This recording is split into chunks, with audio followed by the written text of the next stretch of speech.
Okay, everyone, places, and action. I love the smell of napalm in the morning. You talking to me? Here, looks like you boys have seen a lot of action. You're gonna need a bigger boat. Why so serious? I am serious, and don't call me Shirley. This is the Cinema Plus podcast, brought to you by More Movies. Hello, and welcome to another episode of the Cinema Plus podcast, brought to you by moremovies.co.uk. I'm Greg Fisher, and in this series, myself and my friend and colleague Dave Roberts Esquire are discussing some of our favourite films. For this episode, I've selected The Game from 1997, a psychological thriller mystery from the hand of film deity David Fincher. One of the director's lesser-known films, The Game stars Michael Douglas, Sean Penn, and Deborah Unger, who all become embroiled in an intricate web of misdirection when Nicholas Van Orton, played by Douglas, is given a cryptic present by his younger brother Conrad, played by Penn. The birthday gift is an invite to play The Game, a mysterious experience provided by a clandestine company which promises to provide fulfillment and present the participant with a newfound clarity in life. Initially skeptical and extremely reticent to take part, Van Orton eventually succumbs to intrigue and decides to participate in his Kabbalistic crusade. Things quickly begin to go awry, and his usually measured and fastidious lifestyle is turned upside down when strange happenings begin to tear his world apart, piece by piece. Having a decent box office return and a continued success in the rental market, The Game has since become a little bit forgotten in recent years, and I feel it deserves a shout out as one of Fincher's most Hitchcockian and suspenseful efforts. Before Dave and I get into the nitty gritty of another one of our deep dives, here's son of a screen legend and star of the picture Michael Douglas with his thoughts about this fantastic thriller. Yes, I mean, eventually the birthday present was eventually a positive, but I think that Nicholas was a character who was so isolated, so locked into his own routine, that the only possible way to change him was to have this life experience of this game, this company. That otherwise, because he could afford his defense mechanisms, he could afford to protect himself, he would never expose himself if it were not for the game.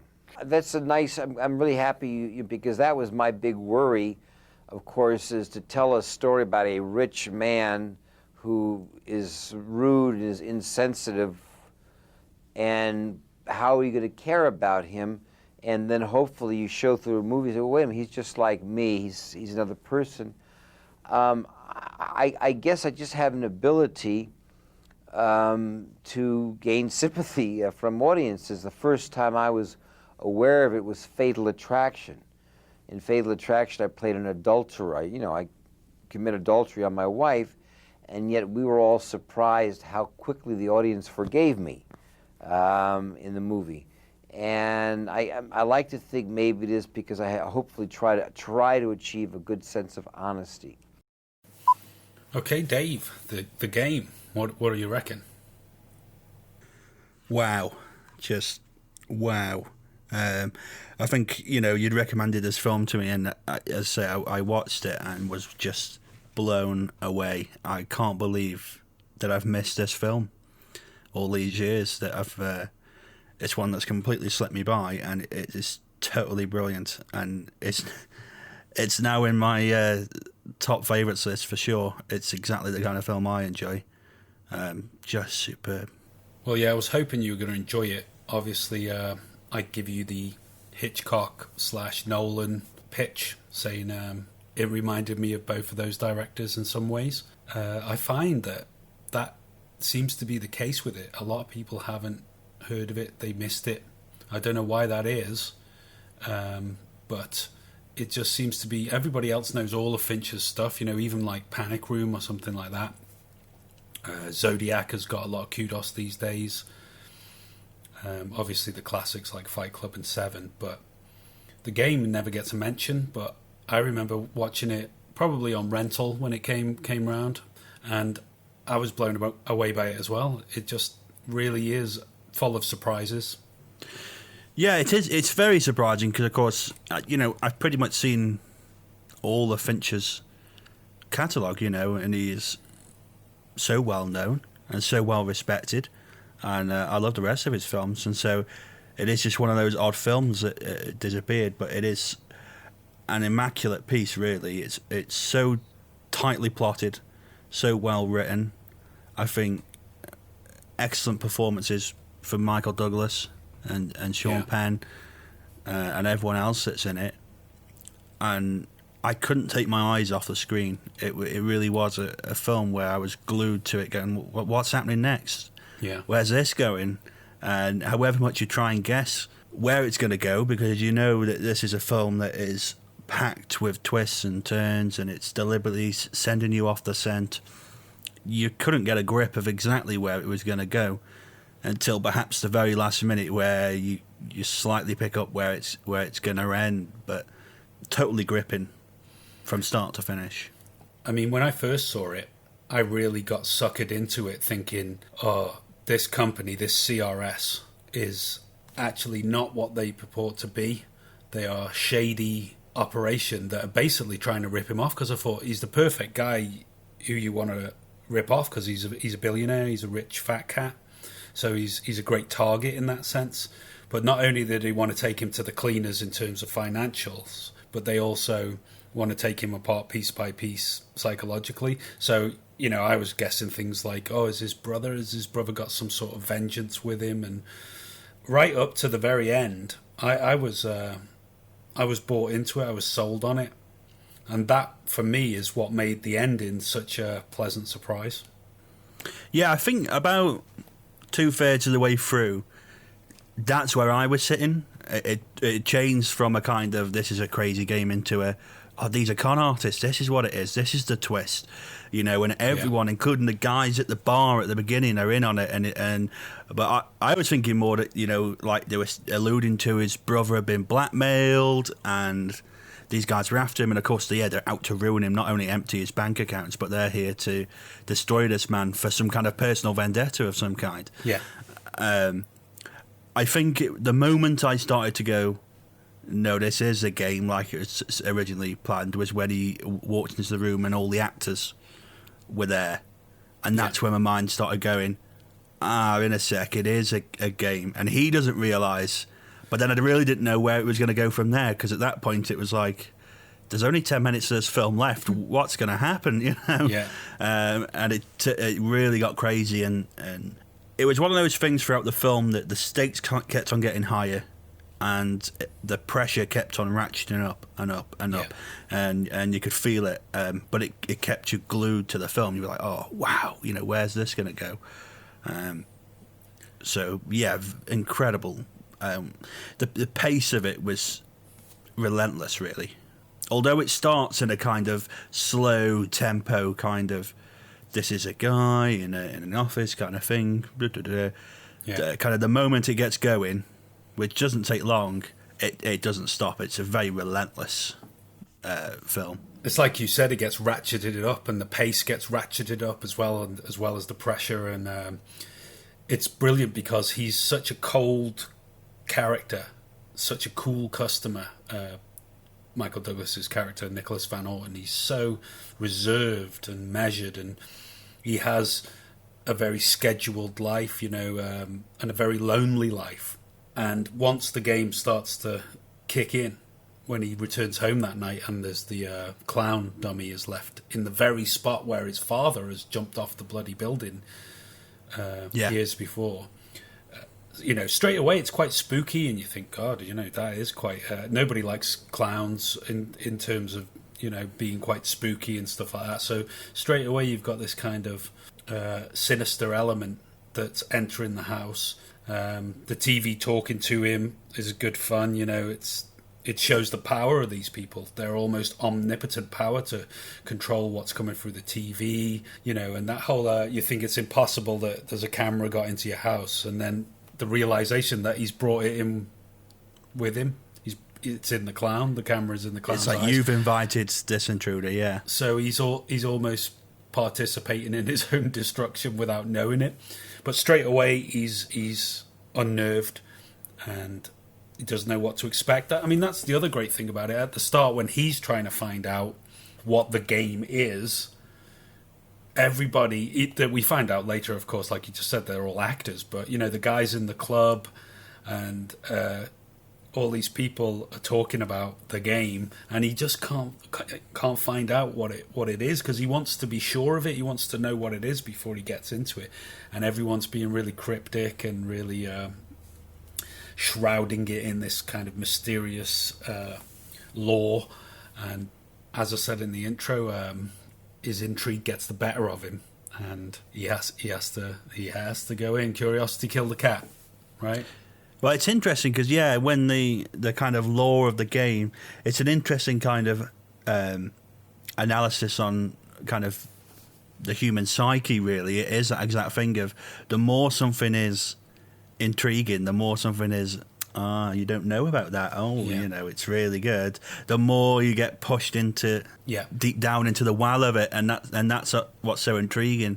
I think the thing I was thinking as I was watching it was, this is just like an old Twilight Zone episode in a way. The story is straight out of that playbook of it's a rich guy who's so fulfilled in life supposedly, or fulfilled in a certain element of his life. The only way to get thrills is by going to an agency, and anything can be bought, even an experience can be bought. But the consequences of seeking this kind of experience in your life, they kind of can be devastating. But it was able to do, obviously what things like Twilight Zone couldn't do on their budgets and the limited time span, and go obviously all out on such an idea. Like a full-on action movie, I was going to say. Yeah. You're allowed to fill out the full time. It's a full-on action movie budget. They can do what the hell they want. And that's the thing with the film. It's so expansive. Yeah.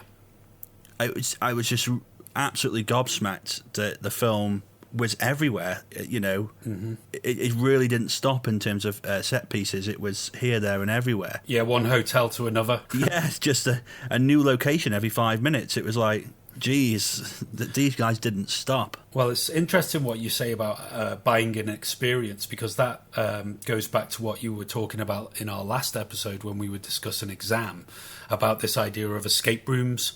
That, in a sense, is buying an experience in a way. I know there are probably even better examples nowadays where you can go to like a murder mystery weekend and these kind of different experiences, but this one in that it is playing on that whole thing, like you said, he's already satisfied in the sense of financials and success as a professional, and he's respected and he's got everything he needs. And even his brother says, what do you get for the man that's got it all? Well, that's perfect, really, because you get him an experience that is, beyond, in a sense, beyond financials. Even though at the end there's that good joke about them splitting the cost of the bill that is obviously cost them a fortune. Yeah. but that's the whole thing. I think you're absolutely right in the sense of this intrigue, this insatiable desire to get to the bottom of the mystery of what this thing is really what leads him into it. But it does play with audience perceptions in the sense that it doesn't necessarily tell you whether they are on a level or whether this CRS company are going to be taking him to the cleaners. So that's what keeps you guessing. Obviously, yes, you keep guessing what's going to happen next. What else are they going to throw at him? What else is going to go wrong? I mean, one of my favourite scenes is when he bursts into that guy, the one he's been having the trouble with. I think his character's name's Anson Bayer. It's played by Armin Muller-Stahl. The guy who's got a very European accent. And when he busts into his hotel room to tear a piece out of him, and he throws the Polaroid photos down and says, "You're not going to get me," and the guy has already agreed that he's going to take the redundancy package, and he doesn't even know what he's talking about. So he completely embarrasses himself, and he throws down all this stuff, and he appears for the first time to be a bit unhinged. Because, like I say, he's a cool customer, he's a cool character, and then suddenly he's bursting into this guy's hotel room and, you know, shouting his head off and swearing revenge and throwing the photos with, you know, lascivious activity on them all over the place. And this guy's just smoking a cigar, looking at him as if to say, "What is wrong with you, you crazy sucker?" What's wrong with you, you silly motherfucker? Yeah. Yeah, it's the first time it gets to him, doesn't it? And it is interesting, because I think that's the interesting piece of the film, really, the character development of Nicholas throughout the film. And Douglas plays him superbly, even with that massive forehead. He does a superb He job. hasn't got a massissive forehead. What are you talking about? He has. Look at that hairline. But it's only because his hair's slicked back. I think he's a handsome fella. Forehead. Well, I was going to say I don't think he's got a massive forehead. But yeah, amazing performance. He is. He's brilliant in it. I've always liked Michael Douglas. When you look at stuff like Black Rain, the Ridley Scott one, where he plays that tough cop and he goes to Japan, and Andy Garcia, that's a brilliant performance. Falling Down, obviously, is classic Michael Douglas. Everybody still loves Falling Down, right? That's a hell of a movie. And for me, for my money, this one as well. I mean, I know he did all the famous ones. He did like Romance in the Stone, Jewel of the Nile. He did the sex thrillers with Basic Instinct and Fatal Attraction and whatever. But these three films, I really like him in. I think Falling Down's excellent. I really enjoyed Black Rain. And this to me was just, wow. I thought he was brilliant in it. He's the perfect guy to play that kind of, you know, uptight business asshole, really. He's a bit of a cold character. He's got an ex-wife because obviously he's neglected her, and he's not. Well, it's very Wall Street, isn't it? He's very. Oh yeah, there you go, Gordon Gekko. He's basically Gordon Gekko who gets given the ultimate weekend experience. Like I think Fincher described it as the Mission Impossible experience. But you know, it's because I mean, he obviously starts the film like that, I think, but. Yeah, I think the kind of character development throughout is really remarkable and comes off really well, because obviously, as you say, he becomes unhinged in that scene. Yeah. And this is after his kind of, the excitement seeps in and he turns to it on action, and then he goes a bit psychotic. By the end of the film, he's a completely different character who's like, you know, being nice to everyone, finally realising. He's let go of all of those layers of pomposity and uptightness. He's just let everything go. Because at the start, I don't care about the money. Yeah, and doesn't care about the power. He doesn't care about being right all the time or being respected all the time. He's just become like one of us, a normal guy, so to speak. Because that's the thing at the start. Everybody around him is a yes man. You know that scene when the young secretary comes in there and into his office and wishes him a happy birthday, and he's like, "I don't like her." That sums that character up. He's just judged her for saying happy birthday to him. You know, what kind of person is this? You should be like, exactly. I do like her. She's nice. She said happy birthday to me. But instead, he's like, I don't like her. But as you say, by the end, he's just become so much more relaxed. And he had to jump off a fucking building in order to let all that uptightness go. But it is a good metaphor for that, you know, less stressful living. Well, it's because he's been humbled by the end of the film. Exactly, humbled is the word. He has been humbled by it all. But, you know, remarkable kind of transformation and a remarkable journey. And it's interesting, really, isn't it? Because it's a film that tells you exactly what this film is at the very beginning. Yeah. It tells you it's a game, but it's so well written that you believe it's not for most of it. And you get torn off on all these threads, and then it ends up... It was a game, we told you at the beginning. But it's not really about that in the end. That's just a MacGuffin there to lead you forward. In reality, it's about the man himself and the journey he's going on. And it's almost a story of redemption, really, a story of transformation. He's really got to find without himself. even knowing it. Without knowing it, yeah. It's a self-discovery piece. And I think that's really interesting, really, because it obviously... It's put together and comes across as like an action thriller. But I think it's more succinct than that. It's more of a personal character piece. It's just got the dressing of lots of car chases. It still looks very fresh as well. I mean, it's 23 years old now. I feel like it looks like it could have been made within the last 10 years. There's not much to give it away as an older piece. No, yeah, I think there's the odd thing, obviously, like the mobile phone is obviously an old mobile phone, and a few little relics from the time. But on the most part, if you weren't paying attention to them, yeah, I mean, you could have believed it was shot last year or something.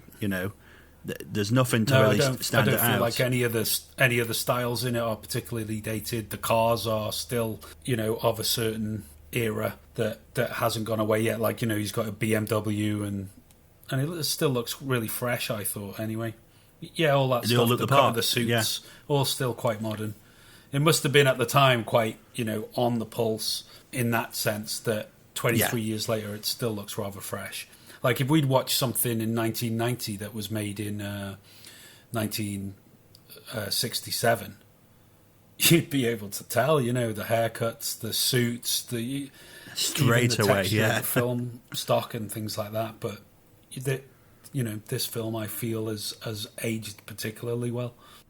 I think you can tell as well that obviously Fincher is renowned for making beautiful films. His films have a wonderful look to them, and really tries to do very contemporary things with his filmmaking. And I think you watch this and there's a particular scene that just stood out to me at the beginning. It's only small, really, when he's sitting on the sofa and there's this lovely the camera panning round, dollying on this turn, and you thought how fresh that kind of looked and felt it, and I think that's what makes it feel modern, like the camera movement and the way the film is shot is so contemporary now. It's like part of the modern lexicon. There's a shot when he inspects the clown close up for the first time, and that shot that goes slowly pushes in on the clown's face, and it just looks so clean and so beautiful. Yes. There's also another absolutely fabulous shot. It's just I think it's just a static wide shot where when he's coming back from Mexico. Do you remember when he's walking up the street? And it's a perfectly symmetrical shot because he's right bang in the middle of the frame with his back to the camera, walking down this Chicago street or New York or wherever it is, and you can see all the buildings around, and there's a bridge overhead in front of him, and it's just a hell of a shot, and it just shows him like lonely guy walking, almost crawling back into his former existence on Wall Street, and I love that shot. Every time I see it, I just think, wow, that's a hell of a lens, that is. And I think what helps it is I think it was made, what's this, 1997. I think that's just the cusp of the time when kind of this modern lexicon of filming was starting to happen, and I think that's what helps it in terms of, I think if it had been a few years earlier, it might be less dynamic a film, and that I think if it had been any other film director, because there's something about Fincher that seems to possibly just have his finger on that pulse in a way, and if you'd have give it to somebody else, maybe it would have just looked a little bit more dated by now. But I think the fact that it was Fincher, it does fit into his canon of work. When you look at stuff like Panic Room, or you look at stuff like Zodiac, there's there's a certain quality there that has remained fresh. Yeah, it definitely smells of Fincher, doesn't it? It absolutely you kind of reeks. You can tell Fincher. as you're watching it going. It stinks. It reeks of him. Stinks to high heaven. You've left it all on here, son. Somebody just cut a Fincher. But yeah, it does, and it's totally his sort of film. It's it was. I think the script was knocking about a bit beforehand.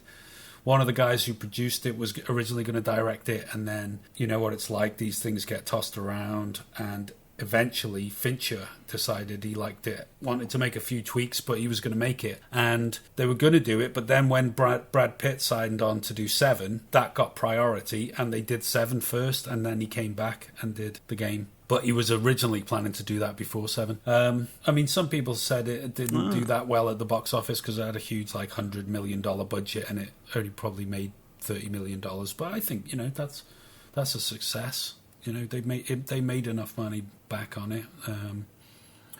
Well, obviously they didn't. I mean, but Yeah, I mean, it didn't flop, is what I'm saying. It didn't flop. But again, going back to what we were saying at the start, it's surprising how many people haven't seen this. it is surprising. I mean, looking here, it made 60 million worldwide, so they did lose on the film. But the box office isn't always the indicator of how good a film is. Sometimes many films have done crap at the box office. But it's interesting because this film is a bit like Seven in that way.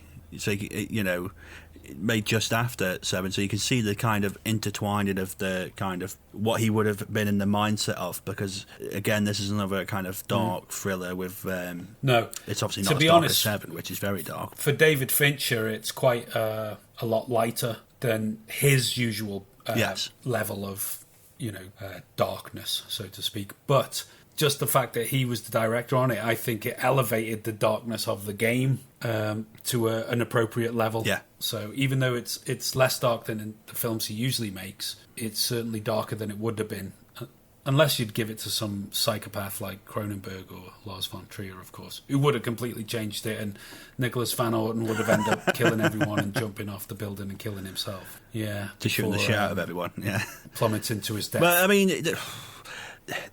you could imagine, different people could have taken it in such just different ways. You could imagine if it was given to just some kind of run-of-the-mill director, it could have ended up like a comedy almost. Like a After Hours. Yeah. In a sense, it's a very similar film. That guy goes out for one night and, all this stuff happens to him.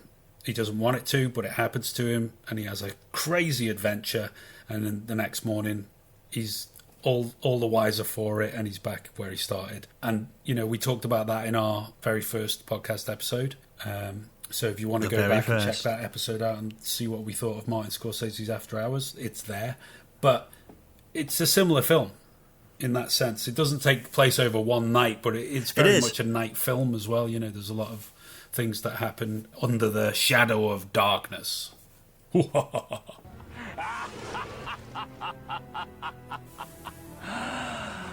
But it could have been shot like that, in terms of it being a comedy, more light-hearted and stuff. But I don't think that would have worked in terms of what it is supposed to be coming across. I think Douglas lends a slight, almost sardonic comedy element to it.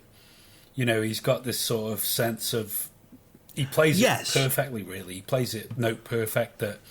If somebody is as well-to-do as Nicholas Van Orton was in that situation, then there are going to be moments where, his pride takes a bit of a fall, and it's a comedy moment, Especially when he starts in with Deborah Unger's character, I think is Christine in the film. Once he sort of couples up with her and the adventure really begins, then there are slight comedy elements there, but...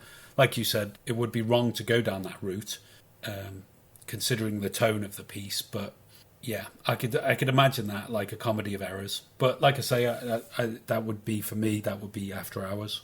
I mean, it could have been even darker. Just reading there in an early version of the script, he does kill Christine and then commit suicide. Well, that's what I said about if David Cronenberg did it, or some other. That's what would have happened. Yeah, dark and vengeful film director. That's what would have happened. If Wes Anderson had done it, then imagine that. The colour palette alone would have been a lot more vibrant. It wouldn't have worked, would it?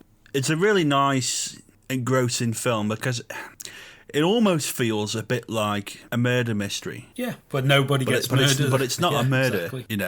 Yeah, but it's that kind of feeling when when you're watching the film, because it's one of those films where you're playing a detective, absolutely, and then you're sitting there watching and exploring it with it, and they're the films that I find are the most fun. That you're sitting there trying to guess what's happening next, and I think it does a superb job of navigating those red herrings. Oh, it does. Because obviously some films fail at doing that, really, and get it wrong and overarch it. This does a really great job. That it's so well written, so tightly plotted that it navigates it really nicely. That you are guessing and going, "Oh no, that's not it.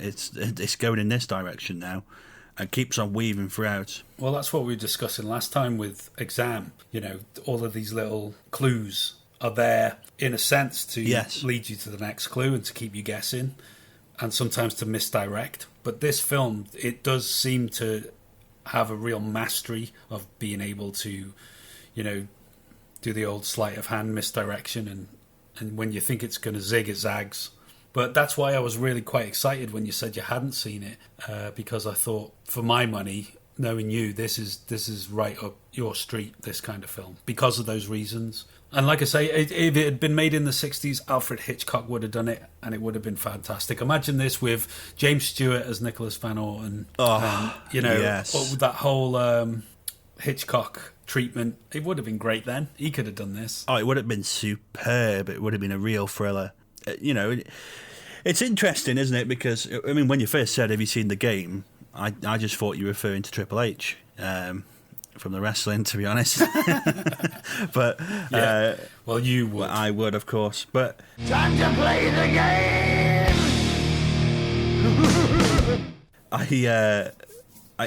the moment I started watching it, I was like, this is really fabulous. And some people, criticize it and say it's vacuous and kind of almost pointless, that it just goes on this random journey. But to me, it's tremendous fun, and it's about far more than just a crackpot mystery. It is a hell of a ride. It's a hell of a ride, yeah. He gets involved in the game, and therefore we, as the audience, get involved in the game. If he just threw the ticket out the window and went back to Wall Street, and that was the rest of the film, it would just we wouldn't have it. We wouldn't be happy with that. When it's got the game slapped on the tin, A film about decisions, yeah, really. That's the whole point. I mean, if you're going to call a film like that vacuous because it seems to be pointless, I don't see the point in a lot of films in that case. Somebody who says something like that must only want to watch something that is completely, reliant on you getting the subtext and finding something more deep and meaningful in everything.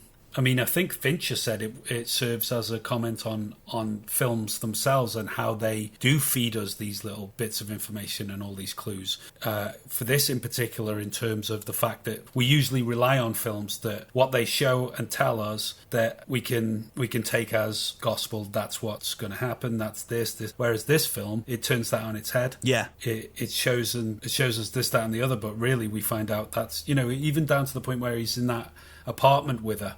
And the books aren't books. Yeah. It reminded me of, actually, that's what it is on a movie set. All of that stuff, they're not real books because they're made to look exactly like real books, but they're just light. Empty fronts, yeah. Yeah, exactly, fronts, and all the drawers are empty. The picture in the frame had a magazine. It was a cutting from a magazine. I thought that was brilliant. All the way through, I think every set piece that you go through during the film was fresh and exciting, and you didn't quite know when to stop, really. The bit where he gets in the taxi, and that's what reminded me of After Hours as well. You just the reminded taxi me to ride say all the way through. When he gets in that taxi and the guy goes ripping off and he's flying around the back of it, it reminded me of Griffin Dunn in After Hours. I thought the same thing, yeah. And that's what I meant about it having that kind of slightly comedic side. But that guy's brilliant, isn't it? When he takes a dive, rolls out the taxi, which must have fucking hurt.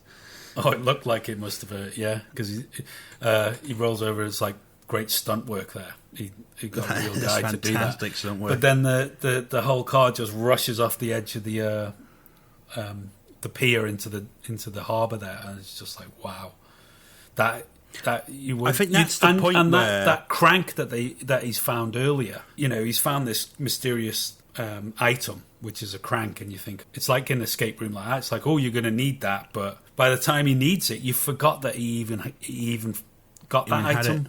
Yeah, and then he pulls it out of his pocket, and you're like, oh, yeah, the crank, good thinking, Nicholas. And he manages to get out of it. But also fantastic coming up for air acting by him there when he bursts out of the water and is that sort of real desperate kind of... You feel like, he was just on the edge of drowning there. And, Get me some oxygen. Yeah, brilliant. A consummate professional, Michael Douglas. Oh, consummate. Just getting it real, making it feel real. Because it could have been a really daft moment. But I think that was the point where I started to think, well, surely if it was a game, they wouldn't go that far because you could kill someone. That's the point.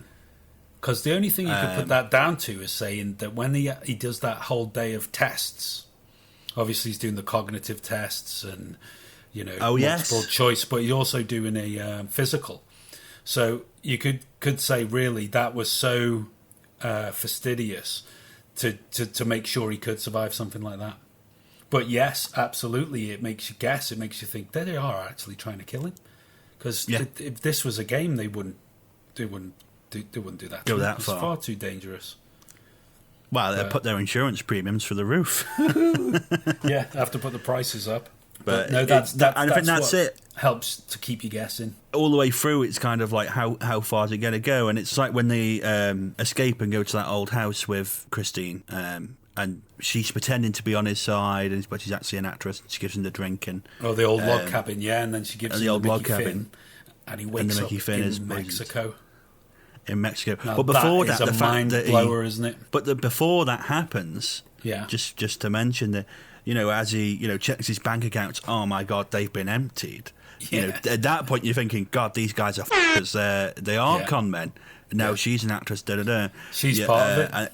Which is kind of laid on top of that taxi ride attempt. Yeah. And at this point, you're going, the f***ers, and then you find out his attorney's in on it, and you're like, is everyone out to get him? This is a vendetta thing. It's a whole collection of people who think this guy's a f***, we're going to take him down. Even his attorney's in on it, and his brother and everyone. And you think, Jesus. But then, of course, we then wake up in Mexico, and it's like, what the f***? I actually thought I'd skipped. I thought the film had skipped. I thought I'd pressed a button or something on the remote. It is an absolute... Because they don't show you him taking him there. There's no allusion to Mexico in any of the other... He just wakes up in the dark. You don't even know where he is. And then as you get that exterior shot and he's in this box, which can only be described as a kind of a coffin, and he's in this like really weird basement, and then he comes up and there's that great shot of him afterwards sitting there close up against the wall, and that fly is actually... There's an actual fly on his shoulder. Actual fly, which gives this sort of notion that he's, he stinks, he's in a bad way. It's just brilliant. You never see that coming. That's because he's been eating fajitas all evening. That tequila goes straight through you. As far as he knows, he has. But what a brilliant thing. Again, adds to the whole idea that they're trying to get rid of him.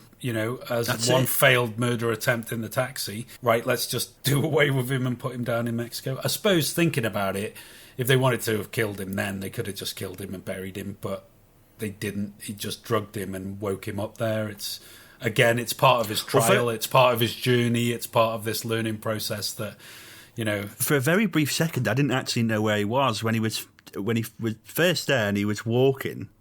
I thought, is he in like India or somewhere like that? Because it looks so desperate.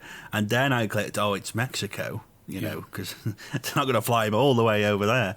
No. It's that whole thing, isn't it? Like taking him from the top of what he was, as you were saying in the wood cabin, $600 million is what we're talking here. You think this guy is, top. He's in the. He is Gordon Gekko, basically, isn't he? Yeah, he's Gordon Gekko, and character. It's like, now we're going to make you a homeless man on the street in a country that's got all. Now you know what it feels like. And that's such an interesting... Welcome to the real world. ...journey. Yeah. And that's a brilliant kind of character arc, and that's where you see the humility in him, especially when he walks into that bar and he's like, I got $18 or whatever. Yeah. Can someone take me home, Yeah, give me and it's almost a very poignant moment, really. That is kind of, wow, this guy's been taken desperate. To nothing. Yeah, exactly. He's on his knees, and this has come from a guy that has had everybody, doing everything around him. He's got that lovely maid at home, Ilsa, who was played by the great Carol Baker, by the way. Which is quite incredible to see her there. Yeah, and everybody's done everything for him now. He's literally, like it says on the T-shirt, drugged and left for dead in Mexico. And which I want one of those T-shirts. Hasn't got a pot to put in or a window to throw it out of. But, I'd love one of those T-shirts and a bunch of Mexican guys playing music behind me. That's my dream. Well, on the T-shirt or in real life, the Mexican guys? In real life. Okay. Have an mariachi behind me, mariachi playing some music. When's your birthday? Band, yeah. Next year. Right, I'll just make a note of that.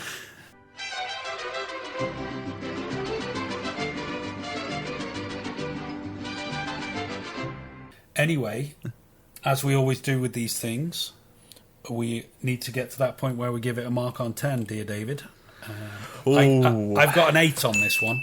I've got an 8, which is, as I said before, that's a decent score for me. Not quite a 9, but certainly a very strong 8. A massive Michael Douglas fan and would recommend this film to anybody who was, got an interest in the genre. What about you? Yeah, tough one, but I think I'd have to agree. I think it's an 8 for me. Ladies and gentlemen, we have an agreed score on this one. Woo! Consensus. Let's get some fireworks going for the magic number 8. Yeah, but I think it's a 7.8 on IMDb, so we're not far off the general consensus. I think it's an incredibly strong film. It maybe doesn't have quite the magic to make it that kind of 9 or 10 film. No, it's not legendary, but it's certainly one of the best, incredibly solid films you can see. Yeah, and definitely recommended to everyone really to go and watch it. It's a really enjoyable film. Here's a good question for you. Would you like to watch it again at some point? Oh, yeah. There you go. There's a great litmus test. Are you doing the litmus configuration? It's the litmus configuration. It's a great litmus test for a film if you'll go back and see it again. Yeah, this is definitely a rewatcher. This is a really enjoyable... I think I've seen it about 5 times now. I just watched it again yesterday knowing we were going to be talking about it, so it's probably 5 times. I think it's definitely... I'd watch it again as Sunday well. afternoon, a couple of beers. It's a great one to... That's where you watch all your movies. That's what you always say. Sunday afternoon, I know. Of beers. How many beers are you having on a Sunday afternoon? Well, just a few. Blazing on a sunny afternoon. I mean, for me, a Sunday afternoon film is something like Waterloo or The Longest Day or some kind of war epic or, El Cid or Spartacus. I'm Spartacus. Something like that. It's basically you're watching it just before dinner time and you're still watching it when it's nearly tea time. You know what I mean? When it's finished. That's a Sunday afternoon film for me. This is a good Friday night out at the flicks, if you ask me. Or maybe Saturday evening movie then. Because maybe the Sunday afternoon movie is perhaps The Sound of Music, really. Or anything that's that long. Escape to Victory, starring Michael Caine or Sylvester Stallone. Or The Great Escape with Steve McQueen. I see a great thing on Twitter that somebody had put the scene from The Great Escape and then the recreation scene from Once Upon a Time in Hollywood with Leo DiCaprio as Captain Hills. Oh, brilliant. And they played them concomitantly. And it was, it was really cool to see that. I think it's definitely basically Sunday afternoon films are films that your mum and dad enjoy on Easter Sunday, basically. Yeah, I think I also associate them with the films that are that they used to put on TV on a Sunday. Put on the telly, yeah. Over here in the UK, before satellite TV and stuff, when it was just 4 channels, ITV, it's usually they do stuff like put the Bonds on. I think they're doing the Bonds at the moment, aren't they, on a Sunday night? Yeah, they've been running them through the lockdown. There you go. David Fincher doing a James Bond film. That would be cool. That would be awesome. That would be dark. It'd be really good, I reckon. Because Nolan is really probably good. never going to lower himself to take on a Bond. But, I'd love to see Nolan do a Bond, though. That would be like a dream come true. It would be called No Time for Time. Knowing Christopher Nolan's penchant. Die Another Time. Die Another Time, yeah. So, yeah, there we go. That was... any final thoughts there on the game? Yeah, I think just really fresh, really exciting film. Intriguing and exhilarating throughout. Really recommended for people to just go and enjoy. It's a really, really fun film. And it flies by. It really doesn't... it's just over 2 hours, but it doesn't feel like it. it went in a flash. I agree. It's a film that gets you really invested very quickly, and yeah. I mean, some pacing through films that go over the 2-hour runtime, sometimes you feel it and you think, God, we've been watching this for days. But yeah, this one, I feel that, yeah, I totally agree. It flies by. Great surprise ending. Really recommended for anybody out there listening that hasn't seen it. And yeah, that concludes our broadcast day. Thanks, Dave. Thank you very much. Great recommendation. Enjoyed it. Well, next time we'll be discussing whatever you choose. So I'll pick something out we'll all enjoy. yeah, thanks again. Well, that's a wrap on another episode of Cinema Plus. Please take a look at our website, moremovies.co.uk. We're building a collection of reviews, articles, essays, and of course these podcasts. And we'd love to hear from you, so come and say hello on Twitter. We're at moremovies4. Until next time, film fans, take it easy. And in the words of Johnny Utah, Vaya con Dios.